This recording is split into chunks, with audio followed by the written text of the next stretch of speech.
할렐루야. 하나님의 은혜가 이 시간 우리들 모두에게 임하기를 주의 이름으로 축원합니다. 서로 인사하십시다. 은혜 많이 받읍시다. 인사하십시오. 네, 감사합니다. 영상으로 예배드리는 자들에게도 주의 은혜가 충만하기를 주의 이름으로 축원합니다. 오늘 말씀의 제목 한번 따라하십시다. 끝까지 사모하는 자가 큰 은혜를 받습니다. 아멘. 믿음 되길 바랍니다. 제가 1987년도 초겨울 정도에 강원도 정선에 교회를 처음 개척을 했습니다. 그리고 몇 달이 지난 이후에 어느 날 한 집사님이 찾아왔습니다. 정확히 나이는 그 당시 기억이 안 나는데 50대 초반 정도로 기억이 납니다. 아무튼 집사님이 찾아온 이유는 이곳에 제가 있던 그 정선 수감리인데 수감리에 교회가 개척된 게 너무 반가워서 왔다. 그러면서 반가운 이유를 설명하는 거예요. 저희가 위치가 강원도에 우리보다 위에가 이제 진부가 있었고요. 평창 진부가 있었고 그 다음에 밑에가 정선이 있습니다. 그래서 정선에서 진부로 가는 외길이 있었는데 그 외길에 저희 동네가 있었고 동네에서 걸어서 한 30분, 20분, 30분 정도에 그 집사님이 살고 있었고 이분이 교회는 어디 다니고 있었냐면 저희 동네보다 밑에에 차로 한 20, 30분 가는 걸어서는 도저히 못 가는 그런 데에 이제 교회를 다니고 있었습니다. 왜 교회를 거기로 다냐면 동네에 교회가 없는 거예요. 본 동네도 조그만 해가지고 한 10가구 정도 사니까 안 되고 저희 마을에는 한 3, 40가구 되긴 하는데 거기도 교회가 없어서 못 가고 그러다 보니까 차를 타고 이렇게 다녔습니다. 그것도 10몇 년을 그렇게 다니시고 있었던 거죠. 근데 그 집사님이 믿음이 참 좋은데 그래서 신앙생활을 하긴 하는데 힘든 거예요. 교회 가는 게 싫은 게 아니라 가긴 가는데 힘든 거예요. 왜 힘드냐면 첫째는 그 정선에서 진부 가는 그 당시에 차가 저희 동네가 비포장이에요. 그러니까 버스가 하루에 4-5번밖에 안 다녀요. 그러니까 읍내 한번 잠깐 볼일 보러 간다 서류 하나 띈다 그래도 하루 잡아야 됩니다. 가서 뛰고 밥 먹고 차 기다렸다가 이렇게 와요. 이런 정도예요. 그러니까 그게 힘들고 이제 교회를 다니는데 남편이 교회를 안 다녀요. 그래서 농사철에는 그 남편이 참 좋으신 분이었긴 한데 뭐라고는 안 그러는데 짜증나는 건 사실이잖아요. 일은 해야 되는데 부인이 교회 갔다 오면 또 하루 일 갔다 오니까 뭐라고는 못하고 아무튼 그런 그 눈치를 못 채겠어요. 이제 그런 어려움. 또 그분한테 그 당시에 5학년 되는 여자아이가 있었고 그리고 3학년 되는 남자아이가 있었는데 얘네들까지도 다 챙겨서 데리고 다니려니까 이게 보통 일이 아닌 거예요. 그러면서 자기가 그 버스를 타고 동네를 이렇게 저희 있던 동네를 가로질러서 자기네 교회에 가고 오고 가고 또 읍내에 볼 일 있어 오고 갈 때마다 하나님 우리 동네를 보면서 여기에 교회가 하나 들어서면 참 좋겠는데 허락해 주세요. 그러면서 이제 계속 왔다 갔다 했다는 거예요. 근데 자기가 어느 날 소문을 듣다 보니까 그 지역에 교회가 하나 섰다고 건물로는 안 봤으니까 왜냐하면 일반 건물의 한 칸을 저희가 빌려서 거기다 개척을 했기 때문에 건물을 지은 건 아니거든요. 그러니까 이제 모르다가 소문이 들리다가 자기가 들려서 너무 반가워서 왔다는 거예요. 그러면서 여기 교회를 다닐 수 있는가 싶어가지고 왔다는 겁니다. 고맙기도 하고 속으로는 다음 주에 당장 오라 그러고 싶지요. 근데 그때 표정 관리를 잘해야 됩니다. 목사는. 그래서 그래도 다니던 교회가 또 있으니까 제가 그랬죠. 그 목사님하고 의논해 보셔서 이 상황이 내가 거기에 담임 목사이라도 가만히 들어보면 그쪽으로 보내는 게 더 낫겠다는 생각이 드는 거예요. 근데 아무튼 잘 상의해서 그래도 목사님 안 된다면 안 되겠지만 허락하시면 그렇게 해서 오시면 저희는 너무 좋다고. 그 당시 우리 교회가 개척한 지 얼마 안 돼서 할머니 할아버지로 구성된 할머니 군단이 한 3-4명 우리 교회 전부였으니까 50대가 온다 그러면 완전 청년이 오는 거잖아요. 얼마나 제가 반갑겠어요. 근데 이제 그렇게 얘기를 했습니다. 그리고 한 달 뒤에 드디어 애들을 데리고 교회 등록을 했어요.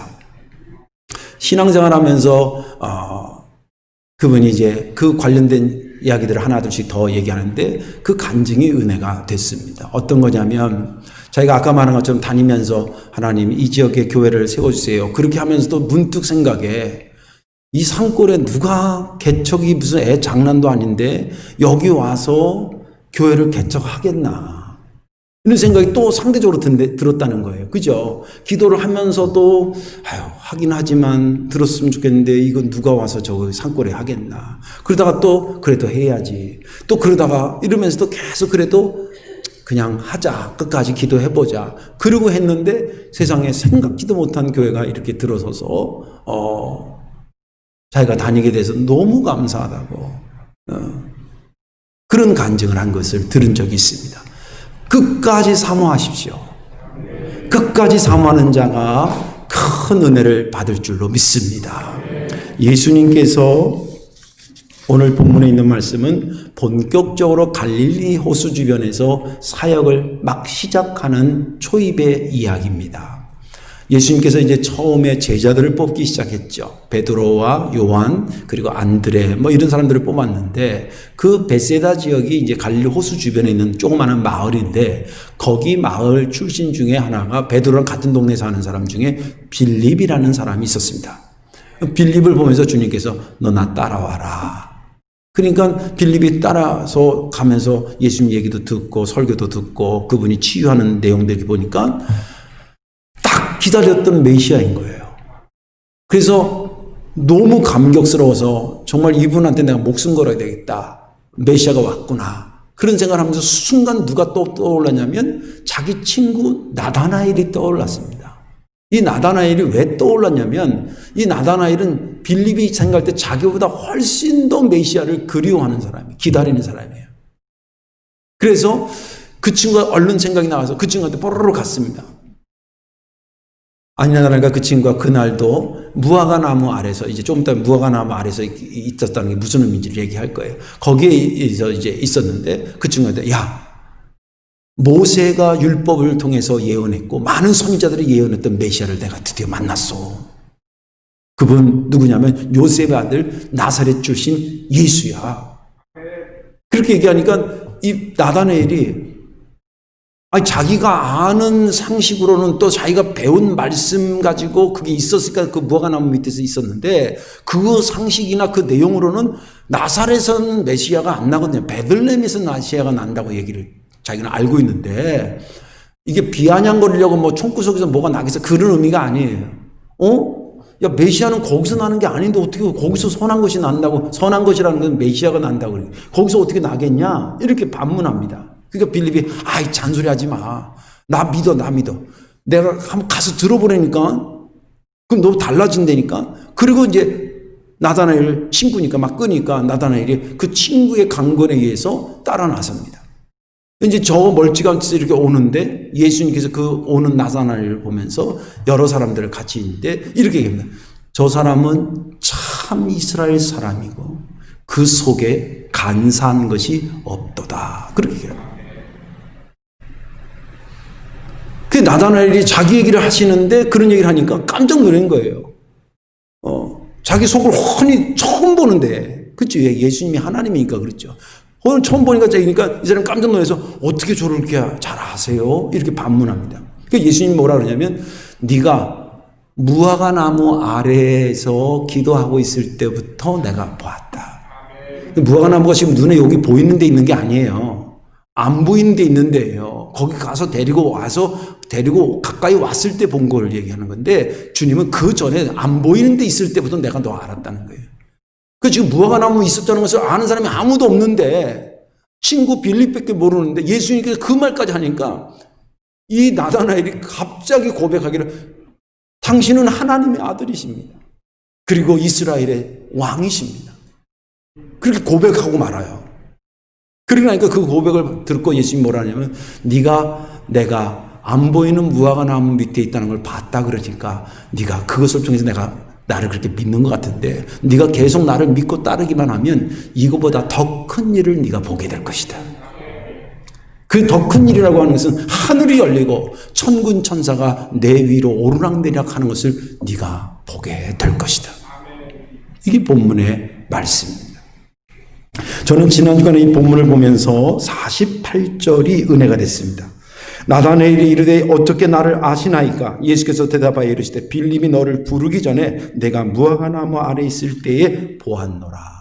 이 48절 중에서 특별히 무화과나무 아래 있을 때라고 하는, 무화과나무 아래 있는 나다나엘이라고 하는 이 말씀이 제게 은혜가 됐습니다. 왜 이게 은혜가 됐냐면 이스라엘 사람들은 메시아를 기다리던 사람들입니다.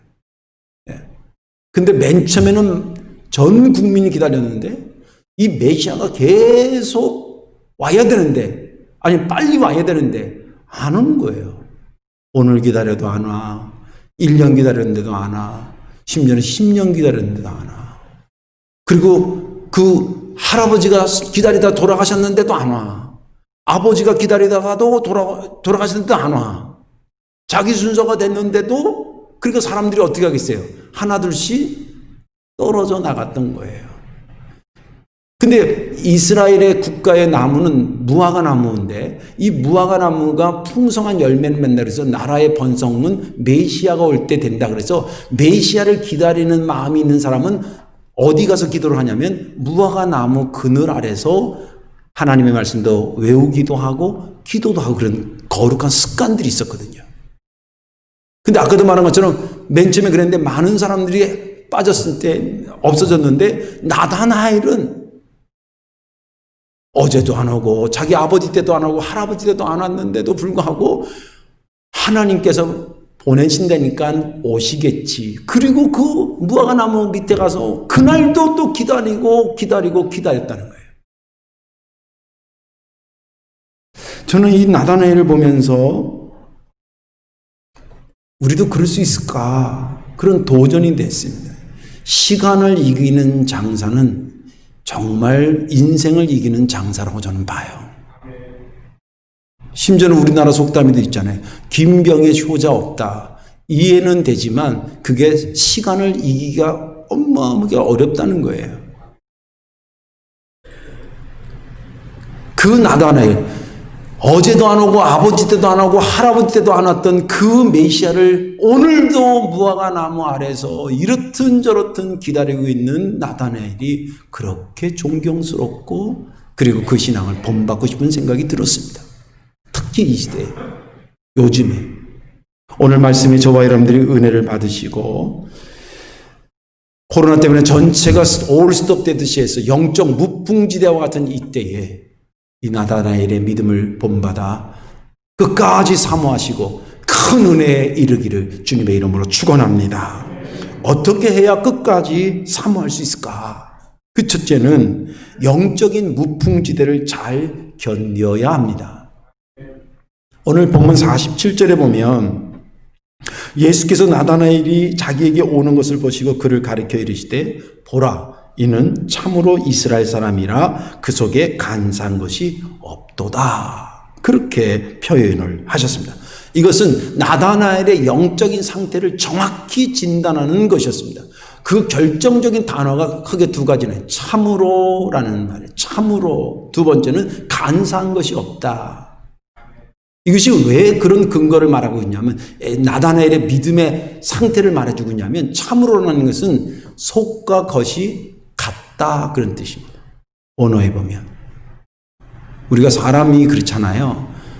속과 겉이 똑같은 사람이 있고 속과 겉이 다른 사람이 있어요. 누굴 정죄하라는 의미가 아니라 속과 겉이 같은 사람을 만나면 내가 막 진주를 발견한 것처럼 기쁜데, 속과 겉이 다른 사람을 만나면 왠지 씹은 것도 없는데 입이 막 쓴맛이 팍 돌아요. 그잖아요. 근데 참으로 이 말은, 그 나다나엘은 속과 겉이 같다. 그리고 간사한 것이 없다라고 하는 것은 언어적으로는 속임수가 없다, 그 뜻입니다. 속임수가 없다. 저는 근데 오늘 보려고 하는 것은 그 간사함이 없다라고 하는 것을 시간적 개념으로 환산해서 보려고 하는 거예요. 언어적으로는 간사함이 없다는 것은 누굴 속이지 않는다 뜻인데, 이 시간으로 그걸 환산해서 보면 어떻게 의미가 달라지냐면 했다 안 했다, 했다 안 했다, 이러지 않았다는 거예요. 메시아가 온다 그랬으면 끝까지 기다리는 거예요. 그랬다는 거예요. 주님께서 나다나엘에게 참 이스라엘 사람이요 간사한 것이 없다라고 하는 것이 왜 그렇게 중요했을까? 그것은 나다나엘이 아까도 말한 것처럼 맨 처음에는 많은 사람들, 이스라엘 백성들 전체가 메시아가 왔으면 좋겠다고 무화과 나무 밑에서 기도했을 겁니다. 그런데 10년이 지나도 안 와. 할아버지가 돌아가셨는데도 안 와. 증조 할아버지가 돌아가셨는데도 안 와. 서서히 하나둘씩 빠져나가기 시작했습니다. 저는 그거를 영적 무풍 시대가 열렸다라고 보는 것입니다. 아무런 자극이 없어요. 교라고 누가 막 독촉도 안 해. 왜? 행사가 없으니까. 신방도 잘 못 가. 안 가는 게 아니라. 목장 예배 오라고 목자들이 전화도 안 해. 얼마나 좋아요? 남성회 회장님이 남성계 뭐 어떻게 뭐 하라고 얘기도 잘 안 해. 얼마나 좋은 거예요? 그러나 나다나엘이 영적 무풍 시대에 다시 말해서 오신다는 메시아는 분명히 말씀 맞는데 아직도 안 와. 그것도 하루 이틀 기다린 게 아니야. 수백 년, 심지어는 1000년 이상 지났는데도 아직 안 와. 영적인 무풍지대가 열려진 것입니다. 그런데 일반적인 사람들은 그 영적인 무풍지대 때 다 흐트러지고 했는데 나다나엘만은 아니야. 그래도 오실 거야. 그리고 때가 되면 또 무화과나무 아래 가서 그 기도를 하고 그 오실 메시아를 기다리고 오늘 안 왔으니 아유 내일 오실까 또 가서 기도하고 또 말씀을 읊조리고 그랬다는 거예요. 그래서 그를 참 이스라엘 사람이라 그러고 그를 겉과 속이 같고 그리고 간사함이 없다. 시간적으로는 이랬다 저랬다 했다 안 했다 왔다 안 왔다가 아니라 그냥 계속 왔다는 거예요. 여러분들 이 말씀이 왜 이렇게 은혜 깊이 생각이 되냐면 우리가 신앙생활 하는데 상황이 여러 상황이에요. 간단히 말하자면 순풍에 돛달듯이 가는 상황이 있어요. 기도에도 금방 응답도 있고 매주마다 응답도 퍽 있고 말이죠. 얼마나 감사한지 몰라요. 지난 주간에는 굵직굵직한 기도 응답 받은 물론 내 건 아니지만 교우들의 소식을 들으면서 할렐루야 이번 주 같기만 해라 평생. 그런 순풍에 돛달듯이 가는 그런 때가 있고 갑자기 풍랑이 있는 때도 있습니다. 그때는 차라리 정신 바짝 차리니까 괜찮아요. 그런데 그 상황에 있는 것이 아니라 무풍 상황이 있어요. 바람이 하나도 안 불어요. 어느 자극도 없어요. 대서양을 건너는 어떤 요트를 가지고 건넌 사람에게 기자가 그 건너오면서 어떨 때 가장 힘들었냐 그런 질문을 했습니다. 내심 기자는 어떤 것을 기대하면서 했냐면 가는데 막 풍랑이 비바람이 불어서 요트가 막 흔들려가지고 막 그래서 간신히 노줄을 잡고 막 이래가지고 온 것을 그걸 아마 얘기할 거라고 생각하고 기대를 하고 물었대요. 그런데 의외로 그 요트 운전한 사람이 뭐라 그러냐면 바람이 하나도 안 부는 무풍지대가 있답니다. 저는 안 가봐서 모르는데 순풍도 안 불고 강풍도 안 불고 아무 바람이 없대. 근데 그때가 자기가 견디기 가장 힘들었다고 그러더래요. 예. 여러분들 지금을 영적으로 해석하면 처음에 코로나가 시작될 때 풍랑처럼 느꼈습니다. 그래서 막 정신 차리고 이거 어떻게 대처하고 막 영상 만들어 예배인도 하고 막 그랬습니다. 그러면서 한 가지 희망은 이러다가 한두 달이면 정리가 되겠지. 그리고 또 실제적으로 그런 기미도 보였었어요. 그죠? 그래서 이제 그랬는데 이게 또 다시 시작되면서 언제 끝날지 모르면서 서서히 하는데 좋게는 이 코로나 사태에 적응하기 시작한 거고 나쁘게 얘기하면 영적인 무풍 시대에 접어들어. 맨 처음에는 영상으로 예배드리는 것만 해도 막 미안하고 죄송하고 막 이랬는데 그래서 막 많은 사람들이 거기 들어온 거, 왜냐면 그 다 조회수가 나와요. 몇 명이 들어왔다는 게. 근데 내가 몇 개월 지나면서 체크해보니까 줄어. 그리고 11시에 딱 예배 시간인데도 맨 처음에는 11시에 딱 들어오더니 나중에는 요령이 생겨서 저녁 6시에 들어와. 그전에는 제가 교사들한테도 일부 예배 때 얘기했는데 애들이 이번 주에 예를 들면 옛날에입니다. 이번 주에 애들한테 가르칠 공과가 있어야 되니까 그 쉴트라도 공과를 공부하고 성경책도 보고 그랬어요. 그참에. 목자들도 안 보더라도 아유 공과를 이번 주에 가르쳐야 되니까 강의라도 듣고 또 내가 연구해야지. 그래서 성경도 읽고 그랬어요. 보고도 해야 되니까. 이것도 안 되고 저것도 안 되니까 그 영적인 무풍 시대예요. 모이는 것도 없고 모이자 그런 것도 없는 거예요. 그때 내가 어떻게 움직이냐는 거예요. 선생님들이 이번 주에 강의가 없고 공과 강의가 없더라도 공과책을 보고 있어야 되는 거예요. 이번 주에 내가 목장 예배를 인도하지 않더라도 목회 속회 공과를 봐야 되는 거예요. 제가 부끄러운 얘기지만 제가 여기 와가지고 2013년 10월 둘째 주에 8일 날 왔어요. 화요일 날 왔어요. 잊어버리지도 않아요. 그래서 목사님이 다음 주일날 1부 예배와 2부 예배를 소개 겸해서 하라고 그랬습니다. 오기 전주까지 저는 저쪽 교회에서 담임 목사였기 때문에 새벽, 금요일날, 수요일날, 주일 1, 2부 뭐 다 하다 왔습니다. 여기 와서 하고 나서 당연히 그렇죠. 담임 목사가 그 당시에 계셨으니까 저는 부목사 입장으로 왔으니까. 그러니까 목사님이 은퇴하실 때까지 한 7개월 동안 주일날 1부, 2부 예배는 제가 첫 주 와서 하고 외에는 계속 그분이 하셨습니다. 한두 주는 편하더라고요. 어휴, 설교 준비 안 하니까 얼마나 편한지 몰라. 근데 한 3주째 됐을 때 성령님께서 저에게 강하게 때렸습니다. 뭐라고 때렸냐면 너 설교 안 한다고 설교 준비 안 하면 되겠냐는 거예요. 제가 주일날 오후는 번갈아 가면서 목사님과 했기 때문에 주일날 오후 설교를 준비하고 수요일은 준비하고 그랬는데 또 그거하고 주일 낮 설교 준비하는 건 조금 차원이 달라요. 뭐 좀 오해하지 마시고 아무튼 시간적으로도 오래 걸리고 좀 여러 가지 좀 더 힘든 게 주일 낮 설교 준비하는 겁니다. 그 설교 준비하지 않게 됐다고 네가 설교 준비를 안 하면 되냐는 거예요. 정신이 바짝 나서 그 주부터 토요일날 제가 3층에 그 우리 원로 장로님들 실 있잖아요. 거기서 혼자 설교를 준비했습니다. 당연히 주일날 그 설교 준비한 거 발표하지 않았습니다. 잘 발표할 자리가 없기 때문에.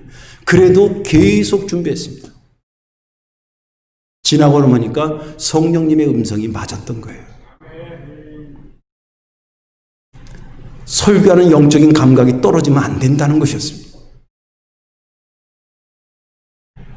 그동안에는 권사님들이 전화하고 목자들이 전화하고 뭐 그래서 또 교회 행사에 따라서 또 순종하다가 믿음도 자라고 얼굴도 보고 같이 식사도 하면서 그랬습니다. 내 영적인 자극을 주던 것들이 전체가 스탑됐습니다. 지금이야말로 영적인 무풍 시대가 시작됐고 여러분들 스스로가 이것을 이겨나가지 않으면 내 신앙이 끝까지 견디느냐 중간에 주저앉느냐의 기로에 선 것이 이 시대입니다.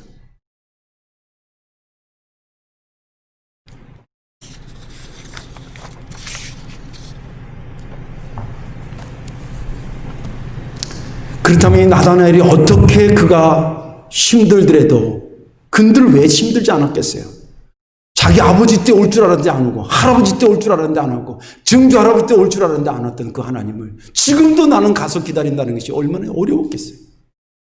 그럼에도 불구하고 그가 끝까지 사모할 수 있는 붙잡았던 게 뭐냐면 하나님의 말씀이었습니다.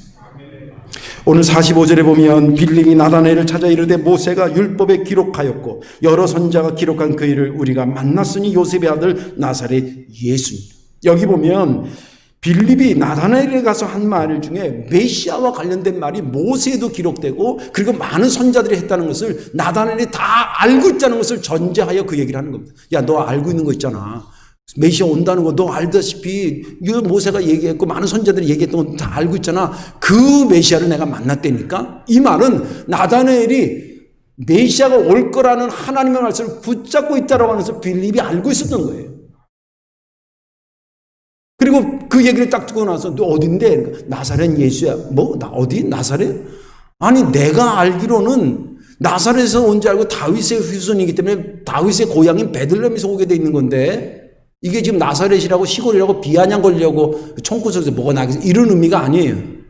아, 내가 아는 상식은 그거 아닌데 이런 반문을 할 수 있는 것은 이 나다나엘이 메시아가 어떻게 온다는 말씀이 어디 기록되어 있다는 것을 성경에 대한 것을 좀 알고도 있었다는 거예요. 그리고 그 알고 있는 것뿐만 아니라 그 알고 있는 말씀을 끝까지 붙잡고 오늘 가기 싫은데 어제까지도 안 왔는데 우리 아버지 때도 안 왔는데 그래도 그 말씀이 메시아를 보낸다고 하셨으니 하나님이 틀린 말 하실 분이 아니니 내 생각으로는 안 가고 싶지만 그의 말씀이 내게 임하니 내가 가야 되지 않겠어? 그리고 끝까지 사모하러 그 무화과 나무 아래 가서 메시아를 기다리고 말씀을 읊조리고 그랬다는 거예요. 그래서 주님이 그를 보면서 이는 참 이스라엘 사람이라니 그 속에 간사함이 없다는 말을 그래서 하는 겁니다. 그가 끝까지 견딜 수 있었던 그의 인격이 아니었습니다. 성격이 아니었습니다. 철저하게 하나님의 말씀을 붙잡고 그가 거기에 순종하다가 끝까지 사모했고 그 끝까지 사모하다가 마침내 그토록 기다렸던 메시아 예수님을 만나는 큰 축복을 받게 된 것입니다. 이 무풍지대와 같은 것 하나님께서 이기라고 주신 말씀이 한두 개가 아니에요. 예를 들면 일어나 빛을 발하라. 너희는 마음에 근심하지 말라. 하나님 믿으니 또 나를 믿어라. 내게 능력 주시는 내가 모든 것을 할 수 있다. 항상 기뻐하라. 쉬지 말고 기도하라. 범사에 감사해라. 또 표대를 향해 그리스도 안에서 하나님이 부르는 그 부름의 상을 향해서 끝까지 달려가자. 이런 말씀 중에 한 개만 붙잡아도 저는 능히 이 무풍지대를 뚫고 갈 수 있을 줄로 믿습니다. 저와 여러분들 그런 자가 되기를 주의 이름으로 축원합니다. 마지막 하나는 뭐냐면 어떻게 해서 어떻게 해야 끝까지 사모할 수 있느냐? 끝까지 견디기를 원하시는 하나님의 심정을 이해하십시오. 오늘 보면 47절에 보면 예수께서 나다나엘이 자기에게 오는 것을 보시고 그를 가리켜 이르시되 보라 이는 참 이스라엘 사람이라 그 속에 간사한 것이 없도다. 참 이스라엘 사람이다. 그리고 그 마음에 간사함이 없다는 이 말을 지금 예수님께서 나다나엘에게 칭찬하면서 하는 말인데 마음이 심정이 어떤 상태였을 거라고 생각합니까? 슬펐을 것 같아요? 기뻤을 것 같아요? 얼마나 기뻤겠어요? 왜 기뻤을까요? 예수님이 그토록 찾고 싶었던 사람이에요. 아까도 말한 것처럼 맨 처음에는 메시아가 와야 된다 그러니까 전 국민들이 그냥 메시아하고 막 와야 된다 그러다가 서서히 시간이 지나면서 안 오니까 메시아 했던 사람이 몇 자만 얘기하다가 그 몇 자도 잊어버렸다가 서서히 한 명씩 없어가지고 참 이스라엘 사람이라는 얘기는 뭐예요? 거짓 이스라엘 사람도 있다는 거 아니겠습니까? 간사함이 없다는 것은 간사한 사람도 있다는 거 아니겠습니까? 영적으로. 나다나엘아 내가 너를 정말 찾고 싶었어. 그 개인적인 차원도 있지만 너 같은 사람을 나는 찾고 싶었다. 이렇게 안 오고 저렇게 안 오고 인제도 안 오고 저대도 안 오지만 그래도 하나님의 말씀이 오신다 그랬으니까 언젠가는 오실 거지. 그러면서 그 말씀 붙잡고 끝까지 매달리고 있던 사람을 내가 찾고 싶었다는 거예요. 그러니까 오자마자 그에게 말하기를 참 이스라엘 사람이고 속에 간사한 것이 없다고 얘기해요. 단순히 그를 칭찬하는 마음도 있지만 난 너를 보니 너무나 감사하고 너무나 기쁘고 내가 너 같은 사람을 찾고 싶다는 거 아니겠습니까? 제가 이것을 그렇게 해석하는 이유는 곳곳에 주님의 말씀 중에 그런 게 있어요. 주님 말씀 중에 누가복음에 이런 말이 있습니다. 내가 인자가 다시 올 때 믿음을 보겠느냐. 믿음 있는 사람은 좀 보고 싶다는 거 아니겠어요? 다시 올 때. 이거는 어떤 비유를 통해서 말씀하시냐면 이런 얘기입니다. 한 과부가 너무 억울한 건데 백도 없는 거예요. 그러니까 관청에 가서 맨날 1인 시위하는 거예요. 나 좀 살려달라고. 내 억울함을 풀어달라고. 근데 그 관청 책임자가 맨날 출근하려고 그러면 앞에 가서 막 이래 되네. 자기는 하나님도 두렵지 않은데 저 여자가 대체 왜 그런가 하도 저러니까 귀찮아서라도 보좌관을 보냅니다. 뭔 사정인지 알아보라고. 이렇게 들어보고 나중에 들어보니까 그거 웬만하면 해줘. 그 여인이 그렇게 안 해주면 또 와서 그럴 테니까 해줘. 일리도 있는 것 같아. 그렇게 해서 해줬는데 하물며 하늘에 계신 너희 아버지가 너희들 거 들어주지 않겠냐. 기도하고 낙심치 말아라. 그런데 내가 올 때 그런 사람을 보고 싶은데 그런 사람이 있겠냐 그때지요. 없을 거다가 아니라 그런 사람을 좀 보고 싶다는 거예요. 그게 주님의 마음이에요. 성경에 보면 주님의 마음을 토로하는 것들이 굉장히 많이 있습니다. 예를 들면 여호와의 말씀이니라 너희를 향한 나의 생각을 내가 안 하니 평안이요 재앙이 아니니라 너희에게 미래와 희망을 주기를 원하는 것이다. 내가 너희들을 내 손바닥에 새겼다. 썼다가 아니라 새겼다. 잊어버리지 않으려고. 내가 너희들을 눈동자와 같이 보호한다. 암탉이 새끼를 자기 날개 아래 품는 것처럼 내가 너희들을 얼마나 품으려고 그랬느냐. 끝까지 믿지 않는 예루살렘을 하면서 예수님께서 눈물을 뚝뚝뚝 흘렸던 얘기다. 주님께서 영적인 무풍시대에 펑펑 넘어지는 교인들을 보고 싶겠어요? 아니면 그 가운데서 꿈지럭거리면서 말씀을 붙잡고 개인 각계전투하듯이 말이죠. 개인적으로 일어나서 자기 믿음을 계속 견고하게 나아가는 것을 주님은 어떤 것을 원하시겠냐는 거예요. 예. 어떤 것을 원하시겠냐는 거예요. 생각해 보세요. 우리가 기도할 때 그러잖아요. 하나님 내 심정을 좀 알아주세요. 너무 힘들어요. 바른 자세입니다. 그렇게 하는 거예요. 그리고 우리 믿음은 하나님이 내 심정만 이해해 주시면 그 다음은 해결되실 거라는 것을 해결해 주신다는 것을 믿어요. 또 그렇게 하셔요. 그러나 성령께서 거기에 추가해서 이렇게 말씀하십니다. 얘들아 네가 네 마음을 네 심정을 하나님이 그렇게 알아주기를 원하는 것처럼 때로는 너도 하나님의 심정을 알아들여라. 때로는 너도 하나님의 심정을 알아들여라.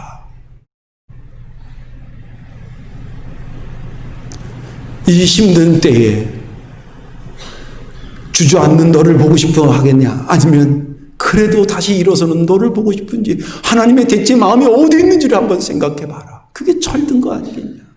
라고 우리에게 말씀해 주시는 것입니다. 그 음성을 따라가면, 그래서 하나님의 심정을 이해하면 이때에 내가 어떻게, 또 우리 교회가 어떻게 하나님이 원하는 교회가 되고 심령이 될까를 따라가게 되고, 그 따라가는 것을 통해서 이 시대를 이겨 나갈 수 있는 것입니다. 이제 말씀을 정리합니다. 우리가 주님 나라 갈 때까지 여러 상황들이 우리 삶에 펼쳐집니다. 예측이 되는 상황도 있고 예측이 안 되는 상황도 있고 풀 수 있는 상황도 있고 풀기 힘든 상황도 있습니다. 그러나 코로나19가 길어지면서 많은 사람들이 이거 예측 못했던 것이고 이것은 쉽게 풀리지 않은 두 가지가 악재가 겹쳐진 최악의 상태의 상황이 됐습니다. 목회자들 제가 이제서 얘기하지만 이 코로나19 이후에 어떻게 목회해야 되나 이런 것들 예배는 어떻게 해야 되나 뭐 이런 신학적 논쟁이라든지 포럼이 굉장히 많아요. 다 제가 못 듣지만 간간히 들으면서 계속 저도 연구하고 들어보고 읽어보고 여러분들은 왜 안 그러겠어요? 사업장이면 사업장대로 분주하게 움직입니다. 이런 악재 때에 이 예측할 수 없었던 상황과 또 풀기 힘든 이것이 겹쳐진 이 상황에 우리가 어떻게 극복하라고 주님은 영적인 무풍지대, 다시 말해서 메시아가 올 거라고 손꼽아 기다려도 아직도 안 오는 그런 아무런 변화가 없는 그 상황에서 그래도 무화과 나무 아래 가서 메시아를 기다리고 기도했던 나다나엘을 우리에게 소개시켜 주는 것입니다. 그의 믿음을 본받아서 하나님의 말씀을 절대 신뢰하고 그리고 이 영적 무풍지대를 잘 통과해 주시길 바라고, 또 그것에서 이겨나가기를 원하시는 하나님의 심정을 마음에 받으셔서 그 마음을 가지고 이 시대를 승리하며 나아가시기를 주님의 이름으로 축원합니다. 기도하겠습니다. 끝까지 사모하는 자가 큰 은혜를 받는다고 나다나엘을 통해 우리에게 보여주신 하나님 감사합니다. 요즘 시대가 참 어렵고 힘들고 교회뿐만이 아니라 모든 사업장이나 모든 삶의 환경이 그렇습니다. 주님, 그래서 나다나엘을 우리에게 가르쳐 주시고 보여주신 줄로 믿습니다. 눈에 보이지 않아도 말씀이 약속하셨으니 우리를 복되게 하신다라고 하는 주의 말씀이, 일어서라고 하는 주의 말씀이 우리에게 선명히 있는 한 그 말씀을 붙잡고 다시 엎드리게 하시고 내가 이기기를 원하시는 하나님의 영적인 응원과 그 심정을 헤아려 일어나 걷는 우리가 되게 하여 주옵소서. 예수님의 이름으로 감사하며 기도하옵나이다. 아멘.